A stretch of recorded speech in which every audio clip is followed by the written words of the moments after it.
Jesús vive, mi roca es salvación, bendito sea su nombre para siempre. Jesús vive, mi roca es salvación, bendito sea su nombre para siempre.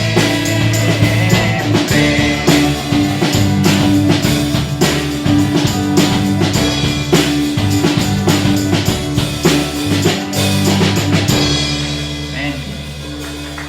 ¿Cuántos creen que tenemos un Dios vivo? Amén, a ver, que se escuche que con la mascarilla no funciona.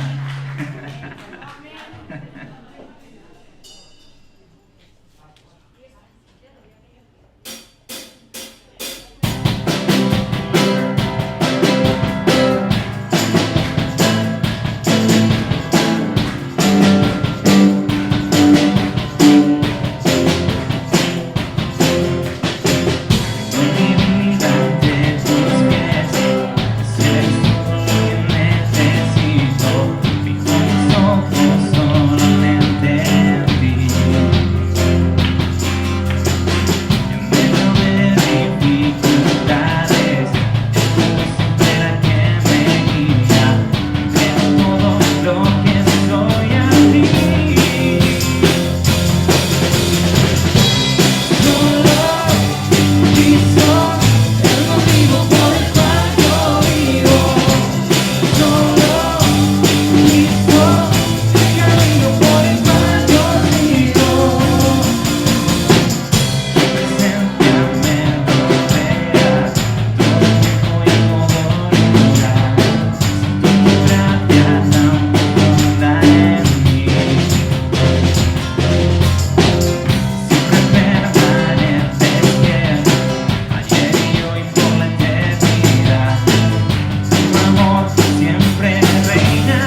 Jesús, Señor de la creación,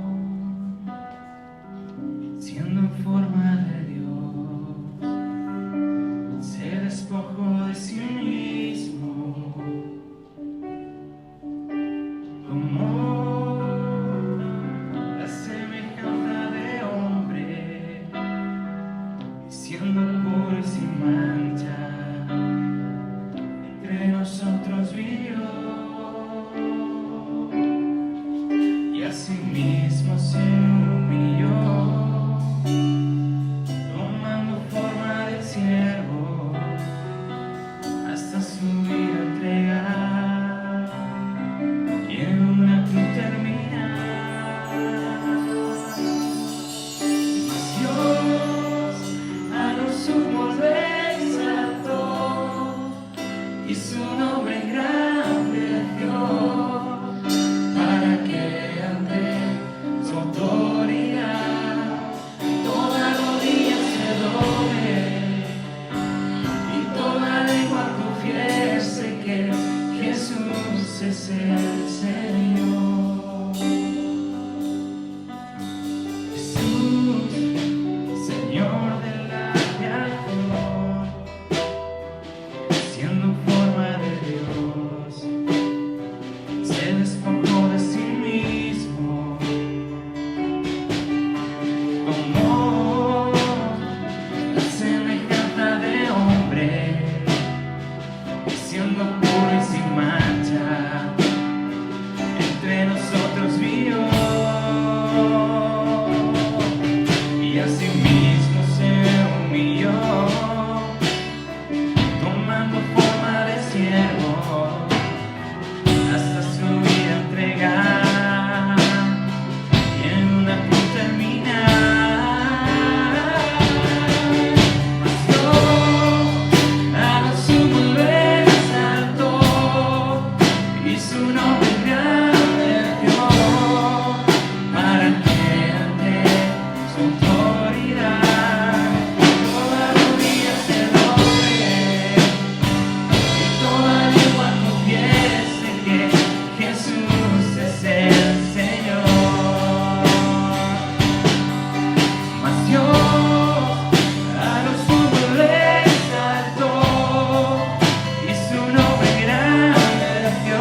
Jesús, tu copa no se secará. Tu presencia es el cielo para mí.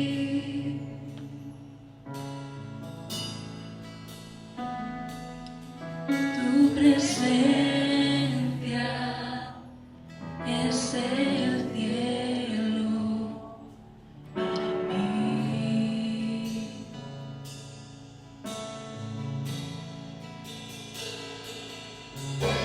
Tesoro de mi alma y corazón, su gracia aunque débil soy, en mis errores eres redentor, de mi futuro eres el guardador. Tu presencia es el cielo para mí.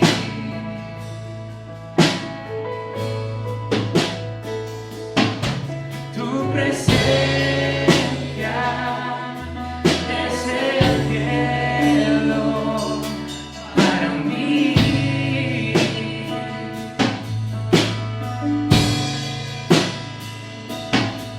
Tu presencia es el cielo para mí.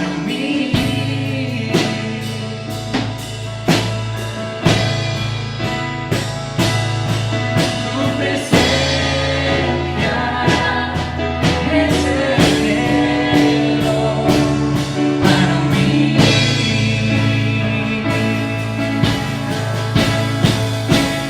Y cantamos, oh Cristo,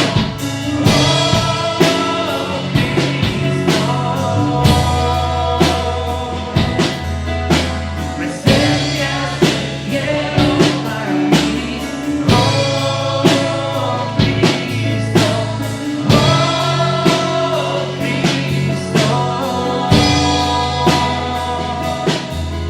tu presencia es el cielo para mí. Mientras tenga vida esperaré, cuando cara a cara le veré, y nada en este mundo saciará. Jesús, tu copa no se secará. Mientras tenga vida esperaré, cuando cara a cara te veré, y nada en este mundo saciará. Jesús, tu copa no se secará. Jesús, tu copa no se secará. Oh Cristo,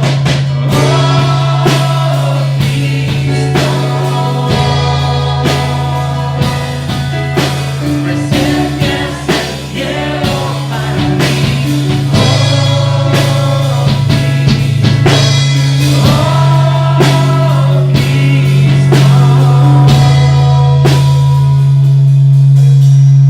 presencia es el cielo para mí.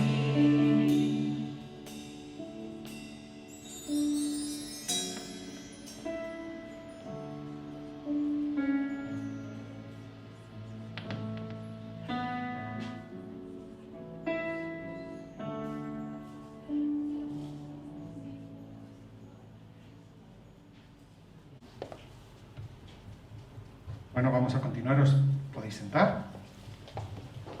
Y Cuidado que esto está un poco fuerte, quizá haya luego eco. Entonces tengamos cuidado de eso. Un segundo.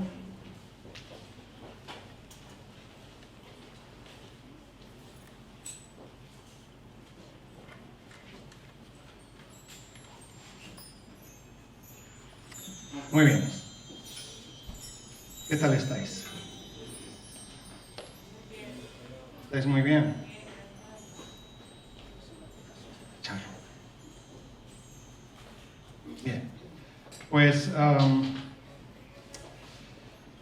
bueno, primero quería saludaros a todos. Por supuesto, me alegra mucho veros. No solo desde pantallitas, sino físicos los que estáis aquí. También saludo a los que están allí en la red, en el internet, por sus dispositivos. Bienvenidos también a todos aquellos que nos estáis viendo a través de YouTube o nos estáis viendo a través de Facebook. Así que muy bienvenidos. Estaba cantando Isaac algo, el grupo de alabanza estaba cantando entero y decía, y mientras tenga vida esperaré. Mientras tenga vida esperaré. Y tiene que ver algo con el mensaje que quería traer en esta mañana. Y el mensaje que quería traer en esta mañana, que vamos a ir directamente, es guardando la fe. Y la fe es algo que tenemos que guardar por toda la vida. ¿Y por qué tenemos que guardar la fe? Vamos a ir a 2 Timoteo capítulo 3, que nos advierte de peligro. 2 Timoteo capítulo 3 dice: también debes saber esto. Le estaba hablando Pablo a Timoteo, a su discípulo Timoteo.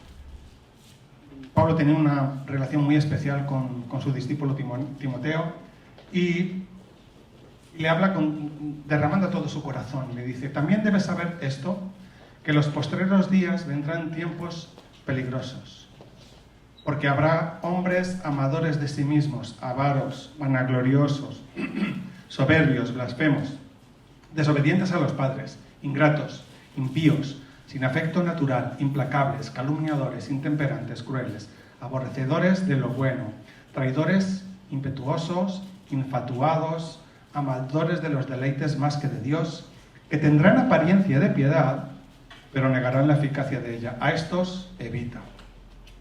Y en el versículo 8 continúa diciendo, y de la manera que Janés y Jambres resistieron a Moisés, así también estos resisten a la verdad. Hombres corruptos de entendimiento, réprobos en cuanto a la fe, mas no irán más adelante, porque su insensatez será manifiesta a todos, como también lo fue la de aquellos. Pablo está diciéndole a Timoteo cómo será el carácter de los hombres de los últimos tiempos. Y vaya palabras, porque delita la lista de calificativos que está soltando. Y cómo será el carácter de los hombres antes de la venida del Señor. Evidentemente de este tipo de personas ya los ha habido en todos los tiempos en el mundo, ¿no? Los ha habido y los hay. Sin embargo, cuando Pablo le está hablando a Timoteo, dice que réprobos en cuanto a la fe, que tendrán apariencia de piedad y a estos evitan. Estas tres frases dan a entender que es que van a estar dentro de la iglesia. Y el carácter, aparte de todas estas cosas que dices, que van a tener apariencia, van a parecer santos, pero en realidad son corruptos. Pablo está advirtiendo cuál es el carácter de muchos que incluso van a estar dentro de la iglesia, ¿no? Por supuesto van a estar fuera, eso está claro, pero el problema es cuando están dentro. Judas capítulo 1, versículos 3-4 dice, amados, por la gran solicitud que tenía de escribiros acerca de nuestra común salvación, me ha sido necesario escribiros exhortándoos que contendáis ardientemente por la fe que ha sido una vez dada a los santos. Porque algunos hombres han entrado encubiertamente, los que desde antes habían sido destinados para esta condenación, hombres impíos que convierten en libertinaje la gracia de nuestro Dios y niegan a Dios, el único soberano, y a nuestro Señor Jesucristo. Nos anima a contender ardientemente por la fe, nos habla de hombres que han entrado encubiertamente y que convierten la gracia de Dios en libertinaje, que niegan a Dios y niegan a Jesucristo. Y esto vamos a tenerlo en nuestros tiempos, ya lo tenemos, pero vamos a tenerlo más en los últimos tiempos. Y más consecuencias de los últimos tiempos nos lo dice en el versículo 12, el 2 Timoteo que estábamos leyendo, continuando en el versículo 12, dice, y también todos los que quieran vivir piadosamente en Cristo Jesús padecerán persecución. Mas los malos hombres y los engañadores irán de mal en peor, engañando y siendo engañados. Es decir, el panorama que se nos plantea es duro. Es duro. Es decir, que en los primeros tiempos de la Iglesia, sabéis por la historia de la Iglesia que hubo persecuciones masivas. Muchos hermanos tuvieron que morir por causa de la fe y fueron perseguidos. Hoy en día sigue, y a lo largo de la historia los cristianos han sido perseguidos en muchos países, ¿no? Y hoy en día siguen siendo perseguidos. Pero lo vamos a ser mucho más en los últimos días. Es lo que dice aquí. Es el espíritu del anticristo. En Occidente hay una corriente de pensamiento, hay un espíritu que se opone a la fe cristiana. Es el espíritu del mundo que se opone al espíritu de Dios. Y la oposición es espiritual. Hasta el siglo XVIII, aunque por supuesto esto con muchos matices, principalmente la sociedad occidental tenía valores basados principalmente en el cristianismo. Por supuesto, como digo, con muchos matices, está claro, ¿no? Pero a partir del siglo XIX cambió todo radicalmente. ¿Qué ocurrió en el siglo XIX? Los que hayáis estudiado la historia de la Iglesia, más o menos, es muy rápido lo que voy a mencionar. En el siglo XIX surgieron movimientos que atacaron frontalmente toda la base de nuestra fe. ¿De dónde vinieron estos movimientos? Pues empezó con la Revolución Industrial. La Revolución Industrial trajo una idea de progreso, trajo un afán por buscar la verdad científica, aunque realmente no buscaban la verdad, ellos buscaban su interpretación nueva del mundo. Entonces ellos buscaban nuevas verdades y postulaban muchas teorías nuevas. ¿Qué ocurrió en este caldo de cultivo del siglo XIX? Que teólogos, al principio protestantes para nuestra vergüenza, lo digo porque los evangélicos venimos del área protestante, teólogos liberales en Alemania principalmente, pero luego fueron adoptados estas ideas en muchos sitios. No voy a decir los nombres porque son nombres alemanes y son un poco difíciles de pronunciar y para no meter la pata no lo digo. Pero estos teólogos tomaron el pensamiento científico y el pensamiento de progreso de la época y trataron de reinterpretar el cristianismo. Entonces, adaptaron la enseñanza cristiana al pensamiento de la época. Y esto se llama liberalismo. El liberalismo, un movimiento cristiano, entre comillas, voy a decirlo así porque yo me opongo completamente a este tipo de pensamiento, el liberalismo comenzó a enseñar que la religión es un sentimiento que no se basa en la realidad ni en la moral. Lo sobrenatural no existe y todo tiene que ser explicado con razones humanas, con razones lógicas, por decir así. Lógicas con respecto a la ciencia de la época, evidentemente. Para ellos la Biblia no es la palabra de Dios, sino que contiene la palabra de Dios. Y claro, el problema ahora es cuál es la palabra de Dios y cuál no, porque a ver qué pasaje vale y qué no. O sea, plantea un gran problema. Este es el caldo de cultivo del siglo XIX. Luego le siguió el existencialismo de Hegel, que dice que no hay absolutos y que todo es relativo. ¿Os va sonando esto? Todo es relativo, bueno, es lo que yo pienso de ello, depende cómo lo vea cada uno, ¿no? Eso viene del siglo XIX, del existencialismo. Y el existencialismo decía que la fe es totalmente irracional, que yo estoy totalmente en contra de esto, sin lógica, y negaron la historicidad de la Biblia. Ya ponían en duda todo lo que está escrito, está en duda. Fijaos de dónde viene, porque esto estamos hablando de teólogos. Ojo, que esto no son filosofías ahora mismo, digamos, del mundo, sino que eran teólogos de la época. Esto es lo grave. Este es el famoso liberalismo. Y de estas corrientes de pensamiento, pues claro, hubo un caldo de cultivo de pensamientos anticristianos, digamos, la sociedad tradicional. Y surgieron pues, hombres como Marx y Darwin, que inspirados también un poco en estas nuevas teorías, en estos nuevos pensamientos, buscaron socavar la fe. Ellos buscaban una manera de reinterpretar la sociedad. La sociedad tradicional no funciona para ellos en su mentalidad. De manera que ya sabéis lo que hizo Darwin, él reinterpretó una nueva teoría negando la creación, negando toda la obra de Dios y diciendo que simplemente todo es fruto de la casualidad. Y Marx, junto a Engels, si no me equivoco, pues ellos publicaron el manifiesto comunista, en el cual negaban a Dios, pero no solo eso, ellos decían que la religión era el opio del pueblo, de tal manera, para esta ideología, la religión es un enemigo que tenemos que extirpar de alguna forma. Fijaos cómo se va conformando el pensamiento del mundo. Y luego pues tenemos a personajes como el señor Freud, el psicólogo, que también propuso nuevas teorías psicológicas para ver cómo el hombre tenía que pensar, ¿no? y cómo funcionaba la mente del hombre. De manera que el pastor, en lugar de dedicarse a corregir a los hermanos a través de la palabra y aplicar la palabra a las enseñanzas, pues él tenía ahora que estudiar psicología y dedicarse a hacer terapias a los creyentes. Yo no sé si esto suena de algo, pero es que lo tenemos ahí. ¿Vale? No estoy en contra de la psicología, pero entendéis lo que quiero decir. Bien, estoy a favor, de hecho. Pero la palabra por encima siempre.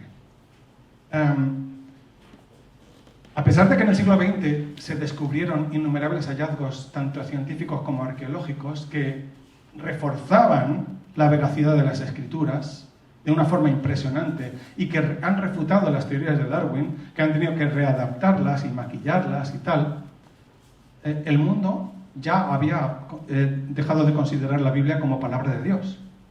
A pesar de que el sistema comunista se colapsó, se ha reinventado. Ahora son otras ideas. De alguna forma el enemigo siempre tiene una mentira para cautivar las mentes de las personas. Y realmente ya se han acostumbrado a vivir a espaldas de Dios. El mundo no cree en Dios. Y la mayoría de la comunidad científica, porque también hay científicos que son creyentes, pero la mayoría de la comunidad científica rechaza las evidencias de la ciencia que corroboran la Biblia, rechaza las evidencias que corroboran la fe, simplemente porque su sistema de pensamiento las descarta y por eso las rechaza. Y también porque se les acaba el negocio. Tú imagínate que has estudiado una carrera que tiene que ver con algo que ahora se descubre que es todo mentira, pues ha ido el negocio a pique, ¿no? Entonces no te vas a poner a estudiar otra vez. Entonces, evidentemente, pues yo he escrito un montón de libros, tengo un montón de tesis escritas, ahora no voy a echar por la borda toda mi vida. Es difícil en este aspecto hacer que la gente o que los científicos cambien un poco su pensamiento, ¿no? Pero es que esto no acaba aquí. ¿Habéis leído alguna traducción moderna de la Biblia? En algunos casos, ¿no os sorprende que cuando lo comparáis a la Reina Valera 60 cambia el significado? ¿No os ha sorprendido? Bueno, esto también se lo debemos a los teólogos liberales. Los teólogos liberales, bueno, esto hay una enseñanza, esto lo he tomado de una enseñanza de un seminario teológico de nuestro hermano César Vidal, que él lo tiene en el canal de la Voz, está en YouTube por si lo queréis seguir, muchas sesiones, por cierto, y me parece que esta es en la sesión número 6. César nos dice que en el siglo XIX unos liberales, que luego, evidentemente, han sido, él muestra que eran pues brujos o hechiceros o de alguna forma estaban metidos en ocultismo, eran teólogos y practicaban en una logia ocultista. Fijaos qué clase de personas, ¿de acuerdo? Pues estos se llamaban Westcott y Hort. Y entonces estos odiaban el mensaje de las Escrituras, tal y como se había, comunicado tradicionalmente. Esto dicho por ellos con documentos que nos muestra el hermano César. Y ellos utilizaron dos fuentes principales para traducir el Nuevo Testamento, que eran el Códice Sinaítico y el Códice Vaticano. Estos dos manuscritos están llenos de errores. Además lo sabe todo el mundo, que están llenos de errores. Porque difieren frente al 97% de los manuscritos antiguos. O sea, fijaos si hay diferencias en el Código Sinaítico y en el Códice Vaticano. Hoy tenemos miles y miles y miles y miles de documentos antiguos. De manera que hay un texto que se le llama el texto mayoritario, del cual hay algunas traducciones como la Reina Valera 60, el King James Version, digamos las traducciones un poco más antiguas, la traducción de la Biblia al alemán hecha por Lutero, están hechas de los manuscritos mayoritarios en griego. Sin embargo, Westcott y Hort hicieron un nuevo compendio, una nueva compilación del Nuevo Testamento en el cual había muchas diferencias con los manuscritos antiguos. Otro liberal llamado Nestle Aland usó el texto base de Westcott y Hort para crear un texto base del Nuevo Testamento. ¿Y sabéis qué? El texto de Nestle Aland es el que utilizan muchas traducciones modernas como base para el Nuevo Testamento. Entonces tenemos traducciones como, por ejemplo, las versiones católicas, casi todas están basadas en este texto. La versión de los Testigos de Jehová está basada en este texto. Por ejemplo, pero es que hay versiones nuevas como La Palabra, que son versiones protestantes. He visto que la nueva versión internacional también, y algunas más. Lo que me ha sorprendido es que yo he ido a mirar personalmente en estas Biblias, en los textos que mencionaba el hermano César en sus sesiones, y es que es verdad. Y la verdad es que me quedé perplejo porque honestamente no lo sabía. Yo he utilizado la Reina Valera siempre y me preguntaba por qué tiene estas diferencias. El problema es que son diferencias significativas, es que no son diferencias, digamos, casuales. Bueno, hay una diferencia en interpretación, no. Es que van siempre en el mismo camino. Es, digamos, bajar la divinidad de Cristo, negar la divinidad de Dios, de Cristo como Dios, número uno, y negar el sacrificio expiatorio de Cristo, que son fundamentales en la doctrina. Y es que estos hombres no lo hicieron de forma casual, sino fueron directamente al grano. Hay miles de diferencias. Yo voy a seguir leyendo la Reina Valera. Y evidentemente esto no es mío, esto es del hermano César, pero yo levanto esta advertencia. No sé cuántas, pero yo he mirado varias versiones protestantes, pero no sé si son todas las nuevas. Evidentemente habrá algunas que vengan de los documentos mayoritarios. Pero ellos te lo venden como que son traducciones que están renovadas y que están hechas desde el griego, desde el griego que compiló el Westcott y Hort. ¿Sabéis cómo os digo, no? ¿Y cómo puedes saber tú, cuando tú lees eso, si no tienes ni idea de griego ni de la historia, cómo puedes saber tú que eso corresponde a los manuscritos antiguos? Estás perdido. Así que gracias a Dios por los hombres y mujeres de Dios que se dedican a estudiar y conocen estos detalles.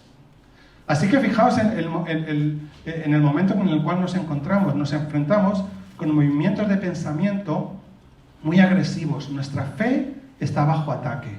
Nuestra fe está bajo ataque, lo estaba antes, pero lo va a estar aún más. Y hay movimientos que se nos oponen radicalmente de frente, como ideologías de género, feminismo radical, con su exigencia al derecho al aborto, y algunos más, seguramente alguno me dejo, ¿no? Pero todos van frontalmente contra el cristianismo porque la palabra condena todas esas cosas. De manera que, si tú eres cristiano, ahora resulta que yo soy de ultraderechas y soy fascista, según algunos, como nos califican ahora mismo, ¿no? Porque, dado que nosotros creemos en la palabra de Dios, no estamos de acuerdo con esto. Entonces, llegado a este punto, cuando Pablo le habla a Timoteo y le cuenta estas cosas, evidentemente Pablo le da la vacuna. ¿Qué podemos hacer para enfrentarnos a todo esto? ¿Qué podemos hacer para enfrentarnos a este tiempo que nos viene y que ya estamos en él? Y sigue en el versículo 14 de 2 Timoteo y dice: pero persiste tú en lo que has aprendido y te persuadiste, sabiendo de quién has aprendido y que desde la niñez has sabido las sagradas escrituras, las cuales te pueden hacer sabio para la salvación por la fe que es en Cristo Jesús. Toda la escritura es inspirada por Dios y útil para enseñar, para redarguir, para corregir, para instruir en justicia, a fin de que el hombre de Dios sea perfecto, enteramente preparado para toda buena obra. ¿Cuál es la vacuna que Pablo le está presentando a Timoteo? Tenemos que conocer, tenemos que atesorar, tenemos que guardar en nuestras vidas, en nuestra mente, en nuestro corazón la palabra de Dios. Más que nunca antes. Más que nunca antes. No podemos ir de oídas. No podemos vivir de lo que dicen unos, lo que dicen otros, porque la enseñanza ahora mismo hay de todo. Y hay todo tipo de herejías. Tenemos que estar fundamentados en la palabra. Toda escritura es inspirada por Dios, útil para enseñar. ¿Para qué? Para que el hombre de Dios sea perfecto, enteramente preparado para toda buena obra. Necesitamos Biblia, y más Biblia, para poder enfrentarnos a este tiempo. Y yo quisiera traer muy brevemente un ejemplo de un personaje que se llama Abraham, que seguramente conocéis. Voy a tratar de hacerlo muy brevemente, pero es el ejemplo del que la palabra dice que es el padre de la fe, o un ejemplo de fe. En Hebreos capítulo 1 nos dice que la fe es la certeza de lo que no se ve, ¿no? Es una certeza que nosotros tenemos aunque no lo vemos. Y que sin fe es imposible agradar a Dios, también nos dice. O sea que es necesario para poder, porque la salvación es por gracia mediante la fe. Es decir, sin fe no podemos entrar, no tenemos salvación sin fe. Por eso es tan importante que nuestra fe sea correcta. Y por eso hay un ataque tan fuerte contra los fundamentos de nuestra fe. Al mundo le da igual que creas en Confucio, que creas en Mahoma, que creas en Buda. Eso no le molesta. Pero creer en el Hijo de Dios que vino a morir por nosotros, y que dio su vida, que dio su sangre, y que mediante él, aquel que en él crea, tiene vida eterna, eso es muy malo para este mundo. Y estamos siendo atacados.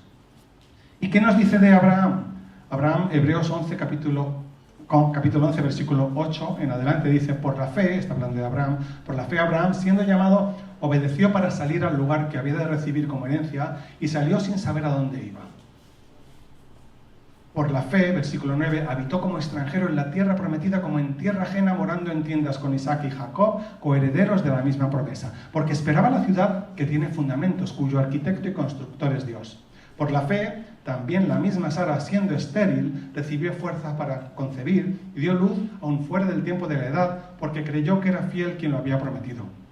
Por lo cual también, de uno, y ese ya casi muerto, salieron como las estrellas del cielo en multitud y como la arena innumerable que está a la orilla del mar. Unas pinceladas breves de Abraham, de la fe de Abraham. ¿Qué hizo Abraham? Número 1, obedeció para salir, salió de su tierra, fue llamado a salir de su tierra, lo vemos en Génesis capítulo 12, 1. Abraham fue llamado para salir de su tierra y salió sin saber a dónde iba. Realmente, simplemente escuchó la voz de Dios y obedeció, y Dios le dijo: a tu tiempo, a su tiempo te lo mostraré. Esa es fe. Fe es creer a Dios. Y creer a Dios, y cuando Él ha dicho, nosotros no le preguntamos: Señor, pero muéstrame, no, a tu tiempo te mostraré. Porque hay cosas que tienen que ser mostradas a su tiempo. Dios lo sabe y Dios nos conoce. Dios sabe que todo tiene su tiempo en nuestra vida. Y hay cosas que no podemos saber todavía. Tiene que pasar un tiempo hasta que las sepamos, y en su tiempo nos lo dirá. ¿De acuerdo? Dios es sabio. Y Abraham le obedeció y salió con su familia, y nosotros somos llamados también a salir de nuestro mundo, y tenemos un destino que Dios nos va a mostrar. Es una nueva patria celestial, una nueva familia.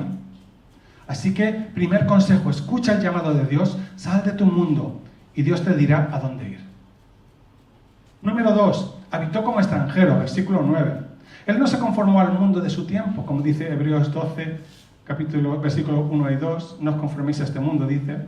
Él no vivió como los otros pueblos. Hay un refrán que yo estoy totalmente en contra, que dice: allí donde fueres, haz lo que vieres. A mí me parece que no. Allí donde fueres, obedece a Dios. Yo diría que este es el consejo según las Escrituras, ¿no? Pero Abraham no se hizo como de los otros pueblos, no adquirió sus costumbres. Allí donde fue fiel a Dios. Así que cuando sales de este mundo, eres extranjero de este mundo. Eres como extranjero, porque tú y yo, los que hemos creído en Jesucristo, somos ciudadanos del reino de Dios. Somos diferentes. Y fijaos que hay detalles que nos muestran cómo él vivía como extranjero de este mundo. Primero, él no aceptó riquezas inmundas ni favor. Primero, número uno, él no vivía como la gente de ese mundo, sino que él vivía conforme a lo que Dios le estaba mostrando. Luego, él no aceptó riquezas ni favores del mundo. Tenemos que tener cuidado con los pactos, con los compromisos que hacemos con el mundo. Él no aceptó regalos envenenados. Tras vencer 5 reyes, nos habla Génesis capítulo 14, que bueno, es que él era un hombre valiente y luchaba y iba en batalla y luchó contra 5 reyes y los venció. Y el rey de Sodoma quiso darle riquezas y dijo, no, guárdatelas para ti. Yo no quiero nada. Él no aceptaba premios ni se comprometía con nadie. De hecho, cuando muere Sara, le querían regalar un sitio donde enterrar a Sara. Y él dijo, no, yo voy a pagar hasta el último céntimo. Era un hombre que no recibía, favores de este mundo. ¿Entendéis lo que quiero decir? Favores de este mundo. Esto me recuerda un famoso caso, le llaman el caso Gürtel, de un señor que se dedicaba, traía un político, una persona importante, entonces le daba un dineral o le daba regalos tremendos, ¿no? Y estos los aceptaban y cuando yo tenía, ahora me vas a dar un contrato.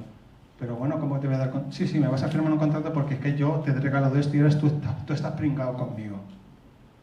De alguna forma, cuando aceptas el regalo del diablo, vamos a llamarlo así, o de este mundo, estás en sus manos. Así que la Biblia dice que lo que debes, págalo ya. Paga a todo lo que debes, entendiendo lo que quiero decir, ¿de acuerdo? Que hay veces que la hipoteca y todas las cosas las tenemos que pagar, pero ¿entendéis lo que quiero decir? No vivir con deudas. La Biblia nos enseña a no vivir con deudas. Son una trampa, ¿de acuerdo? Así que cuidado con las compras compulsivas a crédito, etcétera, etcétera. Cuidado, son un peligro. Pero bueno, esto es otra cosa, porque lo que yo quería enfatizar es que Abraham no aceptó favores de este mundo. Nuestra deuda tiene que ser solo con el Señor. Esa es nuestra gran deuda. Y número 2, cuando primero él buscó esposa entre su pueblo, pero número 2, él buscaba esposa para sus hijos de los creyentes y no de los cananeos. Él vivía en un lugar donde había gente que tenía costumbres muy malvadas y él no quería que sus hijos, su hijo en este caso, y luego vemos como Isaac también tuvo, Esaú no lo hizo, pero Jacob sí buscó esposa entre el pueblo, ¿no? ¿Por qué Abraham no quería mezclarse con los otros pueblos? Pues porque tenían malas costumbres y no quería adquirir esas malas costumbres en su casa. Por tanto, actuaba con sabiduría. Su nieto Esaú se casó con 3 mujeres hititas y fueron una amargura para Rebeca, para su madre. Yo os digo una cosa, el creyente puede vivir sin esposo o sin esposa, pero no puede vivir sin el Señor. Y si tu esposo o tu esposa te apartan de Dios, mejor no tengas esposo o esposa. No sé si queda claro, yo creo que está claro, ¿no? Por supuesto que si te casaste, si viniste al Señor estando casado, pues la Biblia también te dice que no te separes, ¿eh? Eso también lo dejo claro. Esto es otra circunstancia difícil. Pero, de alguna forma, mejor soltero que mal casado. ¿No? Mejor soltero que mal casado. O soltera. Juntar al limpio con el sucio no limpia al sucio, sino que ensucia al limpio. ¿Sí? ¿Estáis de acuerdo?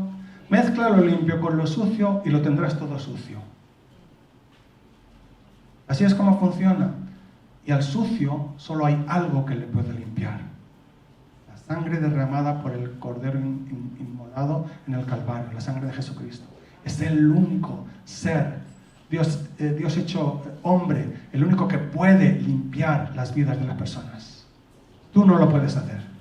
Solo Él lo puede hacer en aquel corazón que está dispuesto a venir y a arrepentirse.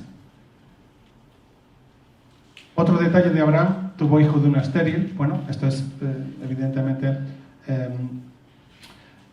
prueba de que él creyó. Es decir, que cuando tú crees, cuando tú le crees a Dios, abres las puertas de lo sobrenatural y le permites que Dios te bendiga de una forma sobrenatural. Pero para esto tienes que ejercer tu fe. Y él creyó. Y porque creyó, vamos a ver lo que ocurrió, ¿no? Pero cuando tú le crees, te pones en otra dimensión. Porque entonces sus promesas las puedes recibir. ¿Por qué crees? Porque eres fiel. Porque él fue probado en la fe.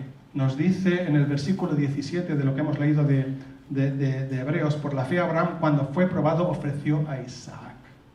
Esto sí que es una prueba de fe. ¿Te ha pedido Dios a tu hijo? Pues a Abraham se lo probó, se lo pidió y le dijo, ponlo en el altar y sacrifícale para mí, ¿no? Dios le pidió a Abraham lo que más amaba. Después de estar tanto tiempo esperando que tuviera el hijo, Dios se lo pide. ¿Y qué hizo Abraham?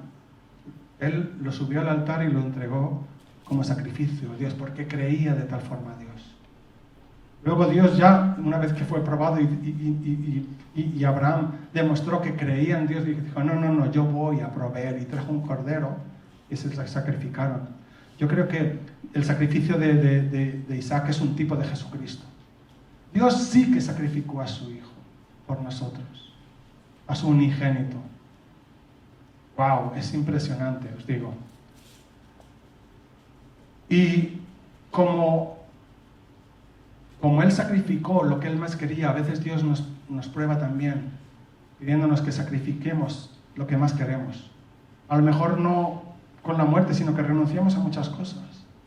¿Me amas? Dice el Señor, guarda mis mandamientos. ¿Me amas? Deja esto. A cada uno nos pedirá una cosa diferente, según lo que nosotros amemos más. No sé si entendéis lo que quiero decir, supongo que sí. Así que trae tu vida ante el altar de Dios como un sacrificio vivo, santo, agradable a Dios. Este es nuestro culto racional, dice el libro de Romanos. ¿Y qué ocurrió cuando él fue probado en la fe? Que fue justificado por la fe. Es lo que dice Génesis 15:6, y creyó a Jehová y le fue contado por justicia. Ya el primer libro de la Biblia habla de la justificación por fe. Sus obras probaron su fe. Su fe fue probada y él fue aprobado porque él obró conforme a la fe. Por eso no hay ningún tipo de contradicción entre las obras y la fe. No, las obras prueban si creemos o no creemos. De manera que yo veo si tú crees por cómo te conduces. Porque tus obras muestran si crees o no crees. Es así de sencillo. Y fue constituido amigo de Dios. Santiago 2:23 dice, y se cumplió la escritura que dice, Abraham creyó a Dios y le fue contado por justicia y fue llamado amigo de Dios. Al obedecer a Dios fue llamado amigo de Dios. Por eso Jesús dice que somos sus amigos si hacemos lo que Él nos manda. Es decir, le obedecemos. Por eso, como había dicho antes, Jesús nos dijo directamente, si me amáis, guardad mis mandamientos. Esa es la prueba del amor. Necesitamos amarle. Y fijaos qué fe tan grande tenía Abraham, que dice en el versículo 13, conforme a la fe murieron todos estos, estamos hablando del libro de Hebreos, todavía Hebreos 11, conforme a la fe murieron todos estos sin haber recibido lo prometido, sino mirándolo de lejos y creyéndolo y saludándolo y confesando que eran extranjeros y peregrinos sobre la tierra. ¿No es esto fe? Abraham murió creyendo que él le fue prometido que él recibiría la tierra, que sus descendencias serían como las estrellas de los cielos. Él no lo vio, pero lo creyó. Lo creyó aún antes de su muerte, ¿verdad? Y que de su descendencia vendría el Salvador, que recibiría la herencia y la tierra prometida. Y por eso se le llama el Padre espiritual de los creyentes. ¿De acuerdo? Hay algunos pasajes que tengo que podría decir, pero bueno, vamos a seguir adelante. Concluimos, ¿no? Entonces, después de ver todas estas cosas en el ambiente en que estábamos, en el contexto de nuestros días, y el ejemplo de Abraham, Yo creo que es tiempo hoy de volver a examinar en qué estamos creyendo, ¿no? Y de alguna forma mirar dentro de nosotros mismos. Segunda de Corintios 13:5 nos dice Pablo: examinaos a vosotros mismos si estáis en la fe. Probaos a vosotros mismos. ¿O no os conocéis a vosotros mismos que Jesucristo está en vosotros, a menos que estéis reprobados? Otra vez la palabra reprobados. Reprobados es, por decir así, lo contrario de aprobados. Es decir, el que va a un examen, el reprobado es el que ha cateado, como se dice en el lenguaje, digamos, coloquial, el que ha suspendido el examen. Entonces, de alguna forma podríamos decir que Jesucristo está en vosotros a menos que hayáis suspendido en la asignatura de la fe. Pablo nos anima y animaba a Timoteo a continuamente estar preparado, a combatir y a pelear la buena batalla de la fe. Fijaos que la Biblia nos dice, veíamos el domingo pasado, que no contendamos, que no tengamos contiendas ni discusiones, que paremos cuando hay discusiones. Pero hay una cosa que la Biblia nos dice, que tenemos que contender, y contender ardientemente, y pelear. Fijaos que dice 1 Timoteo 6:12, pelea la buena batalla de la fe. Pelea la buena batalla de la fe. A veces somos derrotados porque no estamos peleando la buena batalla. Estamos peleando otras guerras, otras batallas que no tienen nada que ver. No estamos fundamentados. Porque lo bueno del Evangelio, del hombre y la mujer de Dios, es que aunque, digamos, si tú estás firme en el Señor, si tú estás firme en la fe, aunque pueda parecer que estás derrotado, realmente estás venciendo. Aunque pueda ser que tú tengas que dar tu vida y todo parezca que se ha destruido alrededor de ti, en realidad has vencido.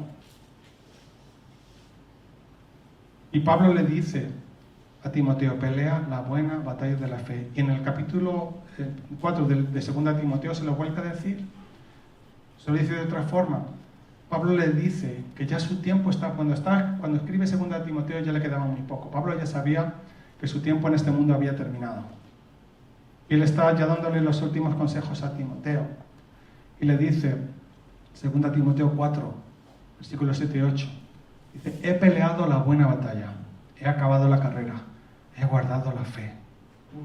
¿Cómo me gustaría yo decir esto cuando me quede poco tiempo? Señor, quiero guardar la fe hasta el final de mis días, como hemos cantado en la canción, ¿no? Como decía exactamente, no me acuerdo, todos mis días o algo así, guardaré, no me acuerdo exactamente cómo decía la letra. Pero continúa diciendo, he peleado la buena batalla, he acabado la carrera, he guardado la fe. Por lo demás, me está guardada la corona de justicia, la cual me dará el Señor, juez justo, en aquel día, y no solo a mí, sino también a todos los que aman su venida. Así que, hermanos, la palabra de hoy es sencilla. Yo te animo, y lo siento desde parte de Dios, que te esfuerces en guardar la fe que te fue dada. La fe que te fue dada, sin mancha ni mácula. Así que os animo a que os hagáis hoy una propuesta. Yo, Luis, cada uno de vosotros con su nombre, yo voy a guardar la fe. Yo me comprometo, Señor, yo quiero guardar la santa fe, la fe verdadera, la fe que me ha sido enseñada. Y para eso tengo que estudiar, y tengo que conocer, y tengo que indagar, y tengo que ver qué es lo que dicen las Escrituras. Voy a comprometerme a leer, voy a comprometerme a conocer, ¿de acuerdo? Es muy importante en estos tiempos para que no seas llevado por toda clase de mentiras, por toda clase de doctrina. Es tan importante que conozcas las Escrituras, es tan importante que conozcas la verdad. Porque uno que conoce la verdad, cuando le viene alguien con una falsificación, dice, a mí no me vengas con eso, que eso es falso. Rápidamente. Recuerdo que me parece que este es en una enseñanza de una hermana que se llama Beth Moore, ella hablaba hablaba de la Casa de la Moneda de Canadá, que no me venía la palabra, y ella hablaba que cuando quieren entrenarlos para para detectar las falsificaciones, ellos no les enseñan todas las falsificaciones, no, ellos les enseñan el billete auténtico. Y tienen que estudiar el billete auténtico y conocer el billete auténtico a la perfección. De manera que cuando le viene el falso rápidamente saben, este no es el auténtico, porque yo conozco el auténtico. Así es lo mismo con la palabra. Cuando nosotros conocemos lo auténtico, no nos pueden engañar, a menos que queramos ser engañados. Así que conoce al Señor, esfuérzate, hazte la propuesta, yo voy a guardar la fe. En estos días, vemos cómo el enemigo va sacando a muchos de la iglesia por muchas circunstancias, por muchas razones. Trata de dividirnos para que discutamos, para que nos peleemos, para que nos salgamos de la congregación y así poder destruirnos. Nos induce a intentar que creamos en doctrinas falsas. Nos induce a que entremos en el politiqueo sucio que ahora digamos que es la moda para que seamos tomados por radicales. Que nosotros no somos llamados a estar metidos en políticas de este mundo. No sé si me entendéis lo que quiero decir. Por supuesto que tendremos que ejercer nuestro derecho al voto y tal, pero, entendedme lo que quiero decir, que es que en la política de hoy en día hay alguien que parece que está sembrando discordias unos con otros. Yo veo que ya se han perdido los políticos que simplemente hablan con paz, que hablan con tranquilidad. Ahora todo es dividir, es separar, es enfrentar, es confrontar. Yo me bajo de eso. Pero ya me he bajado hace tiempo. Así que tengamos cuidado con de repente que viene un líder carismático político y vamos como ciegos a seguir a esta persona. Cuidado, que luego recibimos muchos desengaños con estas cosas. Y yo cada vez que veo un líder carismático por allí por el mundo, me pongo a temblar, honestamente, por Dios, Señor, danos misericordia. Yo entiendo las palabras de Jesús cuando decía, cuando el Hijo del Hombre regresare, ¿hallará fe en la tierra? Yo por lo menos quiero que cuando Él venga esté yo, por lo menos uno, y yo supongo que vosotros también, ¿de acuerdo? Así que volvamos a la fuente, vamos a hacer una oración y terminamos. Señor, gracias por la fe que nos ha sido dada, gracias Jesucristo, porque realmente el fundamento de la fe eres tú, Señor. Tú moriste por nosotros y todo el que acepta este sacrificio en su vida mediante el arrepentimiento y recibe tu gracia mediante la fe, Señor, tu palabra dice que somos salvos. Señor, y no hay otra forma en que podamos ser salvos. No hay otra manera. Solo en ti hay salvación. Y es lo que dicen las Escrituras. Señor, danos denuedo, danos valentía, danos coraje para realmente estar fundamentados y vivir conforme a creyentes, hombres y mujeres valientes en la fe. Yo te pido que nos des la capacidad para poder estudiar, para poder comprender las Escrituras. Señor, queremos y nos comprometemos en este día a guardar la fe y a contender ardientemente por nuestra fe. Y si alguno aún no ha recibido la fe aquí en este lugar o que nos esté escuchando por internet, de alguna forma el Evangelio es muy sencillo. La palabra dice que todos estamos destituidos de la gloria de Dios, todos estamos separados de Dios por causa del pecado. El pecado entró en el mundo y cada uno y todos nosotros nos hemos apartado de Dios individualmente. Y la única manera de restablecer nuestra relación con Dios es por el sacrificio que Cristo hizo. Él vino, Dios se hizo hombre y murió en una cruz para pagar el precio del pecado que yo he cometido, que tú has cometido. Y simplemente este sacrificio es el único que puede hacerte limpio, hacerte santo delante de Dios. De manera que el camino es muy simple. Vienes delante de Dios, reconoces tu maldad y te comprometes con Él, te arrepientes y recibes la gracia de la salvación mediante la fe en Cristo Jesús. Señor, te damos muchas gracias en esta mañana y te pedimos que nos des todas estas cosas. Señor, valentía, denuedo, danos conocimiento, Señor, para poder realmente primero guardar la fe Y segundo, predicar tu evangelio para que otros puedan recibir la fe y ser alumbrados. Te damos las gracias en el nombre de Jesús. Amén.